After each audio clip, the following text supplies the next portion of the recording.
दुनिया में कई ऐसे इलाके हैं जहां बारिश नाक के समान हुआ करती है और इन्हीं इलाकों में बारिश करवाने के लिए आर्टिफिशियल रेन टेक्निक का यूज़ किया जाता है। आर्टिफिशियल रेन या क्लाउड सीडिंग उस प्रोसेस को कहा जाता है जिसमें आर्टिफिशियली क्लाउड्स को बारिश करने के लिए अनुकूल बनाया जाता है।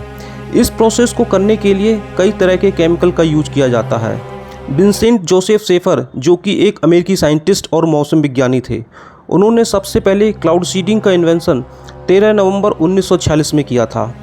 वहीं सन 1947 और 1960 के बीच ऑस्ट्रेलिया के Commonwealth Scientific and Industrial Research Organisation ने सबसे पहले क्लाउड सीडिंग का परीक्षण किया था। अब तक बारिश तब होती थी जब आसमान में काले बादल घेर लेते थे और बिजली कड़कती थी, तब कहीं जाकर बारिश होती थी। लेकिन क्लाउड सीडिंग के जरिए कहीं भी कभी भी बारिश कराई जा सकती है। इसकी मदद से इंसान अब सूखे और प्रदूषण जैसी समस्या से आसानी से निपट सकता है। अब आपके मन में सवाल उठता होगा कि आखिर बारिश क्यों होती है। दरअसल हर 1000 फीट हाइट पर टेम्परेचर 5.5 डिग्री कम होने लगता है, जिसके कारण ऊपर उठने वाली हॉट स्टीम ठंडी होने लगती है और दोबारा तरल रूप ले लेती है और पानी के छोटे पार्टिकल बन जाते हैं। जब पानी के छोटे पार्टिकल्स एक दूसरे से मिलने लगते हैं तो हम उन्हें बादल कहते हैं। ये कण बहुत ही हल्के होते हैं, जिससे ये हवा में आसानी से उड़ने लगते हैं। पानी के इन पार्टिकल्स को ज़मीन पर गिरने के लिए लाखों बूंदों को मिलकर एक क्रिस्टल बनाना पड़ता है। बर्फ़ का क्रिस्टल बनाने के लिए इन्हें किसी सॉलिड चीज़ की आवश्यकता होती है और ये सॉलिड चीज़ क्रिस्टल के आधार का काम करती है। बारिश करवाने के लिए पृथ्वी के जंगलों में से आग से निकलने वाले धुएं के छोटे पार्टिकल, रेत के कण, सूक्ष्मजीव और साथ ही अंतरिक्ष में आने वाले उल्कापिंड सबसे महत्वपूर्ण भूमिका निभाते हैं। क्लाउड सीडिंग के दौरान एक एयरक्राफ्ट से बहुत सारे क्लाउड सीड बादलों के बहाव के साथ बादलों में बिखेर दिए जाते हैं, जिसके बाद आसमान में बादल भर जाते हैं और फिर कुछ देर बाद बारिश हो जाती है। हालांकि ये प्रोसेस बेहद मुश्किल है। अब सवाल उठता है, जो क्लाउड सीड हम एयरक्राफ्ट के जरिए बादलों में डालते हैं वो तैयार कैसे होते हैं। इन क्लाउड सीड्स को साइंटिफिक तरीके से लैब में तैयार किया जाता है। इसे तैयार करने के लिए इसमें ड्राई आइस, साल्ट और सिल्वर आयोडाइड समेत कई तरह के केमिकल मिलाए जाते हैं और फिर इसे तैयार करके एयरक्राफ्ट के जरिए आसमान में फैला दिया जाता है। ये प्रोसेस एक तरह से खेती की तरह होती है, इसलिए इसे क्लाउड सीडिंग कहा जाता है। क्लाउड सीडिंग के दौरान वर्षा लगभग 10 से 30% तक बढ़ जाती है। आमतौर पर नेचुरली वर्षा तब होती है जब सूरज की गर्मी बहुत ज़्यादा हो जाती है और हवा भी गर्म होने लगती है और धीरे धीरे हवा हल्की हो जाती है।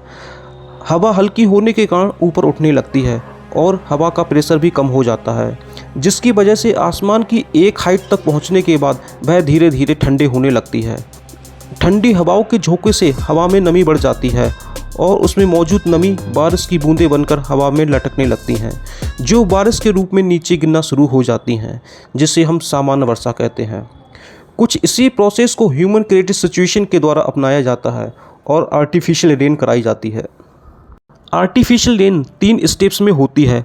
पहले 2 स्टेप्स में बादल बारिश करने योग्य बनाए जाते हैं, जबकि आखिरी प्रोसेस में बादलों पर सिल्वर आयोडाइड की हेल्प से बारिश कराई जाती है। फर्स्ट स्टेप को पूरा करने के लिए कई केमिकल्स की हेल्प ली जाती है। इस स्टेप में जिस इलाके में बारिश करवानी होती है उस इलाके के ऊपर चलने वाली हवा को ऊपर की ओर भेज दिया जाता है। ऐसा इसलिए किया जाता है ताकि बादल बारिश करने योग्य बन सकें। इन केमिकल्स के द्वारा हवा में वाटर वेपर को सोख लेने के बाद कंडेंसेशन की प्रोसेस शुरू हो जाती है। इस प्रोसेस के दौरान यूज किए जाने वाले केमिकल्स के नाम कैल्शियम क्लोराइड, नमक, calcium carbide, urea, calcium oxide और अमोनियम नाइट्रेट है। सेकंड स्टेप को बिल्डिंग स्टेज कहा जाता है। इस स्टेप में क्लाउड की डेंसिटी को बढ़ाया जाता है, जिसके लिए साल्ट और ड्राई आइस के अलावा urea, ammonium nitrate, calcium chloride chemicals का यूज किया जाता है। थर्ड स्टेप में सुपरकूल वाले केमिकल्स यानी सिल्वर आयोडाइड और ड्राई आइस का छिड़काव एयरक्राफ्ट, बैलून्स और मिसाइल की हेल्प से बादलों पर किया जाता है, जिसके कारण क्लाउड की डेंसिटी बढ़ जाती है और वो बर्फ़ के क्रिस्टल में बदल जाते हैं, जिसके बाद बादल में छिपे पानी के कण बिखरने लगते हैं और ग्रेविटेशन फोर्स के कारण धरती पर गिरते हैं, जिसे हम बारिश कहते हैं। क्लाउड सीडिंग के प्रयोग को सफल बनाने के लिए कानपुर IIT को 6 साल लग गए थे।